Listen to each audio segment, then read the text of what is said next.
तो एगो हिजड़ा फिजड़ा होले घर लोग मौगा कहला मरद के मरद जरा भगवान ऊपर वाला जब मोछ देले बड़े आ ये बेरा खेसारी के शिकायत करता लोग।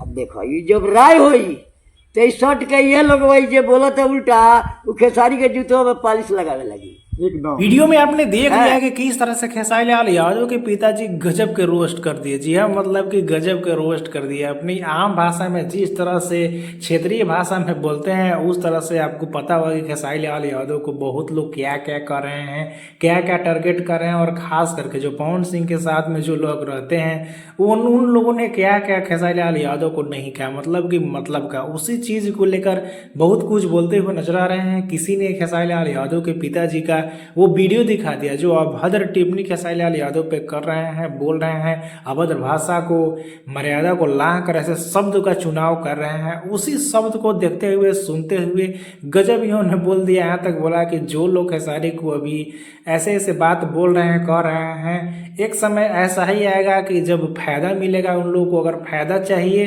तो जूता भी पॉलिश करने के लिए तैयार हो जाएगा। जी हाँ, जूता भी साफ करने के लिए, पॉलिश करने के लिए तैयार हो जाएंगे। ये बात बिल्कुल सही है। जिस लोगों को जिससे फायदा मिलता है, मतलब कि ऐसे ऐसे कुछ कीड़े टाइप के, कीड़े मकोड़े टाइप के लोग हैं, कितना भी उसको पीट दीजिए या फिर कितना भी समझा दीजिए फर्क नहीं पड़ने वाला है। मतलब कि किसी का इस तरह से गुलाम बन जाना, इस तरह से चाटुकारिता करना कि जो लोगों को कुछ बोलना भी नहीं है वो भी बोलकर चला जा रहा है। यहाँ तक कि आपको पता होगा कि जो बोल रहा है खेसारी लाल यादव का नाम नहीं पकड़ रहा है, उसको पता है कि खेसारी लाल यादव का अगर हम नाम लेके कुछ बोल देते हैं तो तुरंत कार्रवाई हो जाएगा। इसीलिए सबसे बड़ा कारण है कि उसको विधायक बोलना पड़ रहा है। नाम जहां पकड़ा तो कानून में आप चाहे कोई भी नेता हो या फिर कोई भी क्यों हो, कितना भी पैसा क्यों हो, आपको कोई नहीं बचा पाएगा। बाकी आपको वीडियो देखकर कैसा लगा, इसके बारे में आपकी क्या राय है नीचे कमेंट में बताना ना भूलें।